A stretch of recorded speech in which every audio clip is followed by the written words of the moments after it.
1945, début de la guerre froide. La Russie, tout comme les États-Unis, n'a qu'une obsession en tête, la course à l'armement nucléaire. 35 ans plus tard, le bloc communiste s'effondre, les relations diplomatiques avec l'Ouest se réchauffent. Et en 1994, lors d'un accord signé entre Clinton et Yeltsin, les Russes acceptent de vendre une partie de leur stock d'ogives nucléaires à l'USEC, une société privée américaine.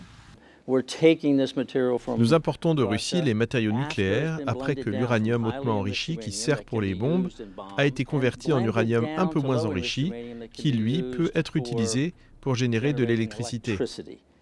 Voilà donc 16 ans que les ogives nucléaires russes, autrefois pointées vers l'ouest, sont recyclées. Après avoir été transformées, elles effectuent un long voyage de la Sibérie vers Saint-Pétersbourg. De là, elles sont embarquées puis envoyées dans le Kentucky, dans une usine de l'USEC. L'uranium y est vérifié, modifié, puis revendu aux centrales nucléaires du pays. Il sert aujourd'hui à produire 10% de l'électricité des États-Unis. L'ensemble des ogives permettrait de produire assez d'électricité pour alimenter le monde pendant 6 mois, les États-Unis pendant 2 ans et la France pendant 15 ans.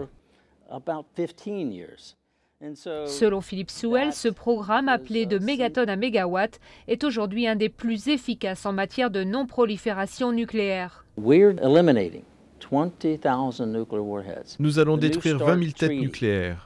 Le nouveau traité START, signé à Prague par le président Obama et le président Medvedev, a prévu, lui, d'éliminer 700 ogives nucléaires.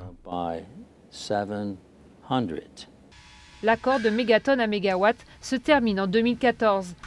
Pour l'instant, aucun programme n'a été annoncé pour lui succéder.